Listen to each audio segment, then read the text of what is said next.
नमस्कार, आप देख रहे हैं फर्स्ट लुक बिहार और मैं हूं निशा श्री। और जैसा कि हम जानते हैं कि इजराइल अमेरिका के साथ जो ईरान का युद्ध चल रहा था उस पर अभी 2 हफ्ते के लिए सीज फायर अनाउंस किया गया है और अनाउंस करने में पाकिस्तान का नाम आया है। और उसके बाद से जो है वो एक अलग ही खलबली जो है वो पूरे भारतीय लोगों के बीच, भारतीय मीडिया में चल गई है। लेकिन इसके पीछे की पूरी कहानी क्या है, इसके पीछे का जियोपॉलिटिक्स क्या है, ये समझना बहुत ज़्यादा ज़रूरी है। क्या पाकिस्तान ने जिस तरह की मध्यस्थता अभी की, क्या भारत वैसा कुछ कर सकता था, या फिर पाकिस्तान ने किस लेवल पे जाकर के इस मध्यस्थता को हासिल किया है, और क्या सचमुच में उसकी कोई वैश्विक छवि बन पाई है? इस पूरे मामले को विस्तार से आपके सामने में रखेंगे हमारे राजनीतिक विश्लेषक प्रोफेसर अरुण कुमार सिंह। तो सर, हम आपसे सबसे पहले यही जानना चाहेंगे कि क्या ये जो अभी सीज फायर 2 हफ्ते के लिए अनाउंस किया गया है और पाकिस्तान की इसमें जो है इन्वॉल्वमेंट है, ये कौन से जियोपॉलिटिकल सिनारियो को डिस्क्राइब करती है? देखिए, ऐसा है कि पाकिस्तान लंबे समय तक और अभी भी कह सकते हैं कि वो अमेरिका का फेवरेट नेशन रहा है। हाल के दिनों में इधर उसकी चीन से मित्रता भी बढ़ी है और चीन का भी वो फेवरेट हो गया हुआ है। पाकिस्तान के सब लोगों को पता होगा कि जिस समय भारत और पाकिस्तान का जो एक कन्फ्लिक्ट उसको नहीं कहेंगे, जब भारतवर्ष ने वहाँ के पाकिस्तान के अंदर जो ये आतंकी ये था, जो जगहें थी उनको धाराशायी करने के लिए जब अभियान चलाया था, उस समय मुनीर ने अमेरिका में जाकर और प्रेसिडेंट के साथ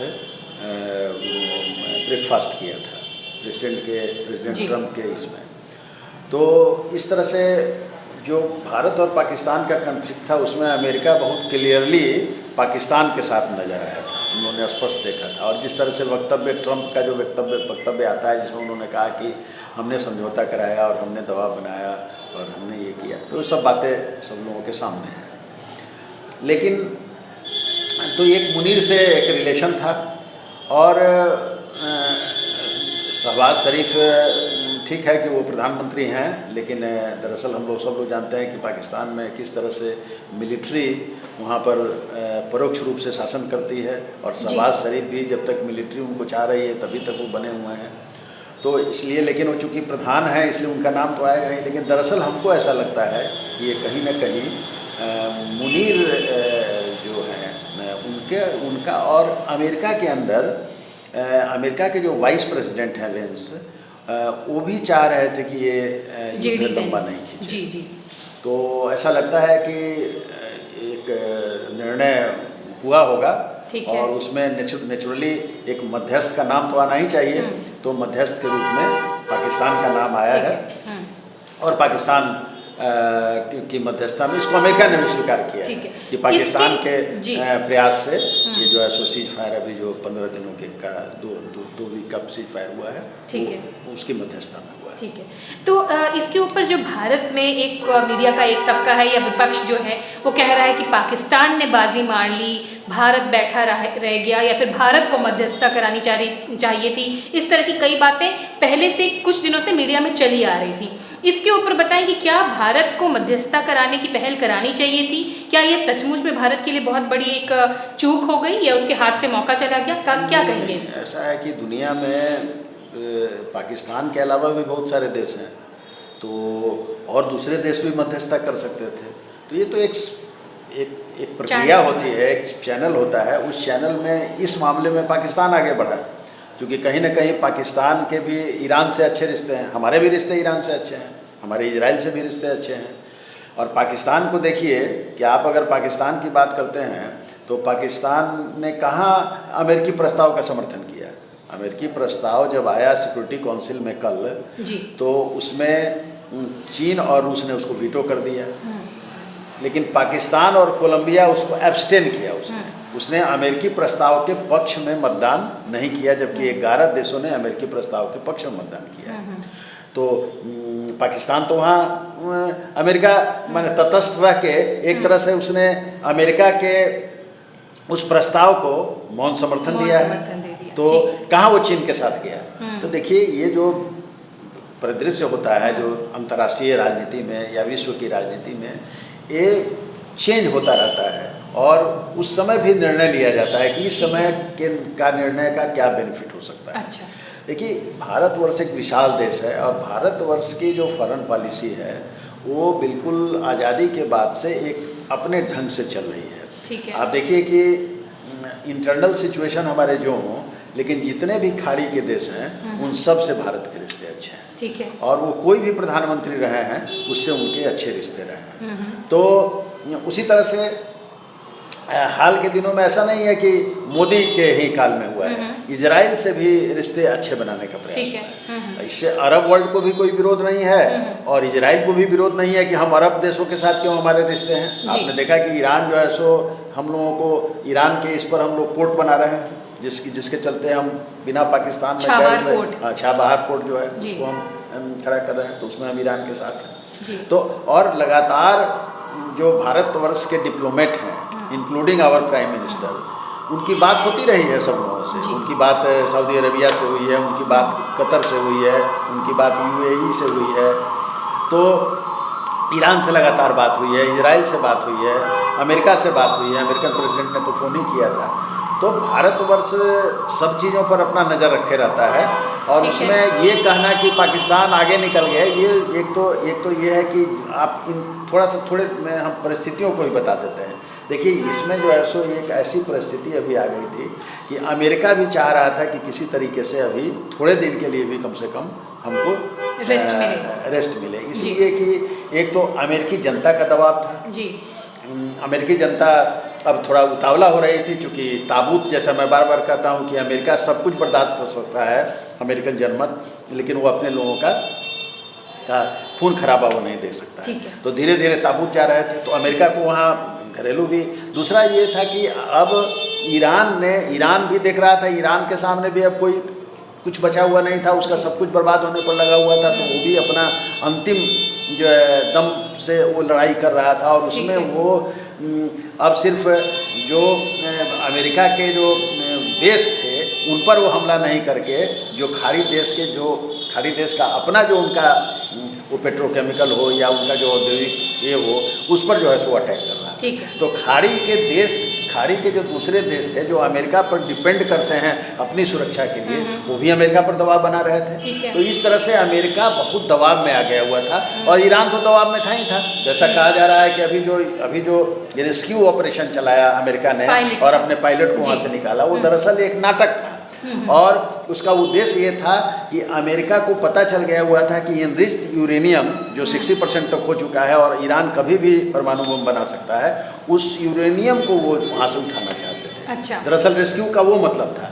लेकिन किसी तरह से ऐसा कहा जाता है कि वो जो है सो खबर लीक कर गई और अमेरिका उसमें कितने दूर तक सफल हुआ है अभी तक कोई आदमी ये बताने के लिए तैयार नहीं है। ठीक है। आपने जो वीटो की बात कही कि किस तरह से रशिया और चाइना ने जो है वो वीटो लगाया, वो मामला क्या था? हॉर्मुज का जो स्ट्रेट ऑफ हॉर्मुज का जो मैटर है, क्या वो रिजॉल्व हो पाया? हॉर्मुज का मामला अभी भी चल रहा है। अभी जैसे अभी कई तरह के बयान आ गए, जैसे ये ईरान का ये कहना है कि हमने जो 10 सूत्री प्रस्ताव दिया था जिसमें हॉर्मुज पर गुजरने वाले जहाज़ों पर भारी टैक्स लगाने की बात है, तो उसका कहना है कि ये 10 पॉइंट को अमेरिका ने मान लिया है। अच्छा। जबकि अमेरिका ये कहता है कि अभी तो इस पर बात होनी है, जो इस्लामाबाद में शायद 11 अप्रैल को वो बात होगी और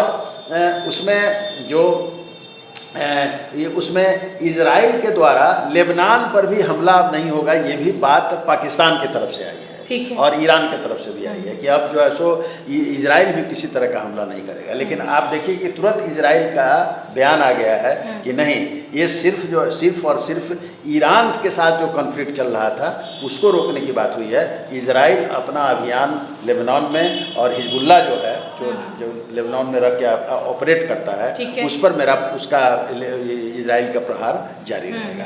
तो इस तरह से कन्फ्लिक्टिंग एक सब जगह से बातें आ रही हैं कि और इसीलिए अभी अमेरिका ने जो प्रस्ताव लाया था, आपको याद होगा कि अमेरिका ने एक समय में ये कहा था 2-4-5 रोज पहले कि हॉर्मुज से स्ट्रेट से हमको कोई लेना देना नहीं है, क्योंकि हमारा तेल जो है सो उसे होके नहीं आता है, इसलिए ये वो लोग समझें जिन लोगों को उससे मतलब है। लेकिन ये बात दिमाग में रखनी चाहिए कि लगभग 20% तेल का आवाजाही पूरे दुनिया में का जो तेल का आवाजाही है उसका 20% हरमुज स्ट्रेट से होता है और भारतवर्ष को तो होता ही है। तो इसलिए उस हरमुज स्ट्रेट को खोलने की बात कह के अमेरिका सहानुभूति बटोरना चाहता है दूसरे देशों का, जहाँ की स्थिति तेल के दाम बढ़ने से स्थिति खराब हो रही है। भारतवर्ष में तो स्थिति नहीं देखने में आई है, लेकिन दुनिया के दूसरे देशों में बहुत स्थिति खराब हो गई हुई है इस कॉन्फ्लिक्ट के कारण। तो अमेरिका भी एक सहानुभूति के लिए उसने प्रस्ताव लाया था सिक्योरिटी काउंसिल में हरमुज स्ट्रेट पर कि हरमुज स्ट्रेट को ईरान खोलने दे, जिस पर कि वीटो हो गया और उसके कारण वो प्रस्ताव पास नहीं हो सका। तो और आज भी अभी भी ईरान कह रहा है कि नहीं, हरमुज स्ट्रेट पर हम जो भी जहाज अब जाएंगे हम उस पर शुल्क लगाएंगे और वो शुल्क हमारे और ओमान के बीच में, जैसा कि आपको मालूम है, इसको जानकारी आपको होनी चाहिए कि हरमुज स्ट्रेट जो है उसका एक किनारा जो है वो ईरान से जुड़ता है। हमारे दर्शक चैनल पे देख रहे होंगे, स्क्रीन पर आ रहा है। दूसरा किनारा ओमान से जुड़ता है वो जो बिल्कुल घोड़े की नाल जैसा, घोड़े की नाल जैसा, और ओमान से फिर वो अरब सागर में चला जाता है, इसीलिए हम सब बहुत नज़दीक हो जाता है। तो वो उसका कहना यह है कि हम पैसा जो है जो शुल्क मिलेगा वो पैसा ओमान और ईरान के बीच में बट जाएगा। ओमान उसको कैसे, ईरान तो साफ कह रहा है कि जो हमको युद्ध में क्षति हुई है हम उसकी क्षतिपूर्ति करेंगे, लेकिन